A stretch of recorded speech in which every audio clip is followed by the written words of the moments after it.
Hello friends, today in this tutorial we will be looking at a method of JavaScript arrays which is called as concatenation method. Basically this method allows you to merge or join basically two arrays. The name of the method is concat. We will be taking a very simple example. First of all, I will explain you in theory and then we will look at the code example. So let's suppose guys we have two arrays out there. So we have a array here, first array, which is, let me declare it as A1. So this has the value of 1, 2, 3, 4. So this is our first array. Now guys we will have the second array, which is let's suppose we declare it A2 and then we have 5, 6, 7, 8.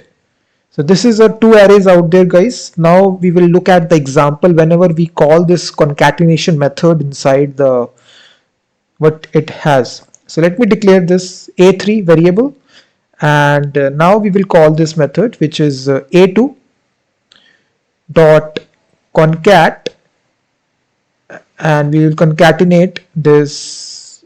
We will pass this A1 like this. So this means that guys you can see we are invoking it to the A2 here. So now the content of A2 will be coming first. So what will be the output here? So what will be the output coming if you execute this line of code here? It will be 5, 6, 7, 8, and then 1, 2, 3, 4.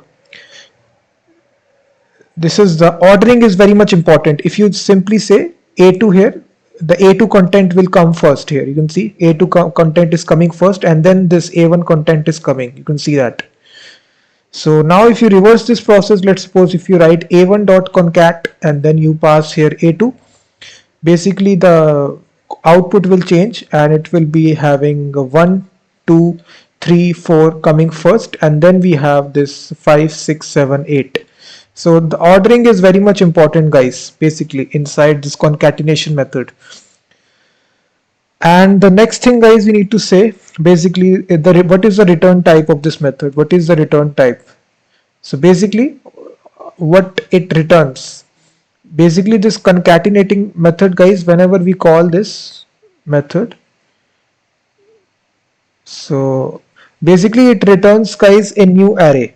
It returns a new array. It returns a new array. It doesn't modify the original array. So basically whenever you have these 1, 2, 3, so these arrays are not modified. So these arrays are not modified. It basically creates it merges into a new array which has these elements 1, 2, 3. This is a completely different array and it doesn't modify the original array. So that is the thing guys. You will see that this is completely different. It is completely different and basically these are stays the same. It doesn't modify this. This is basically this method is all about, and now I will see that you have successfully understood it. Now we will go into the editor and basically we will try to now basically write this code here. So for doing this guys we will use the Visual Studio Code text editor and basically we will look at an example here. So we will simply create index.html file here. So it is saying it is already existing file. So let's suppose we take an example A1. We have 1, 2, 3, 4 and then we have the A2 which is 5, 6, 7, 8. And now basically if you if you make your resultant array guys A3, we say A2 dot concat and basically we pass this A1. So what it will return, it will return a new array. It will merge all the content of A1, A2 inside A3. We are simply console logging it. If you now open this inside your browser guys, so what will happen here? You will see it will exactly contains 8 elements out there. So 5, 6, 7, 8 is coming first, and then we have got 1, 2, 3, 4.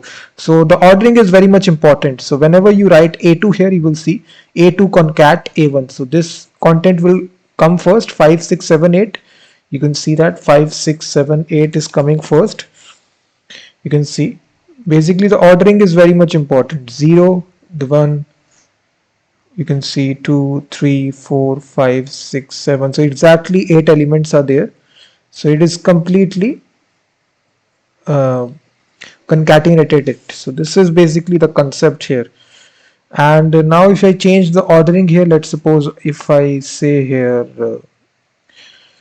if I make it A1, A2, so result will automatically change. 1, 2, 3, 4 now will come first here. You will see 1, 2, 3, 4, 5, 6, 7, 8. So let me also see the return type. Basically guys, these are completely different arrays. So if I console log A1 and A2, you will see it will still remain the same values after this process is taken place. You will still see these arrays are still there, 1, 2, 3, 4 and 5, 6, 7, 8. Basically it doesn't modify these arrays here. It basically creates a new array. It returns a new array here. It has created, you will see 0, 1, 2, 3, 4, 5, 7, 8. So this is basically, this is all about this method guys, concat. Basically it makes a new array. It concatenate both the content of both the original arrays, and it creates a new array, and it doesn't modify the original array. This is all about concat in JavaScript guys. So hopefully you will get this concept of this method. So please hit that like button, subscribe the channel for more videos like this, and I will be seeing you in the next video.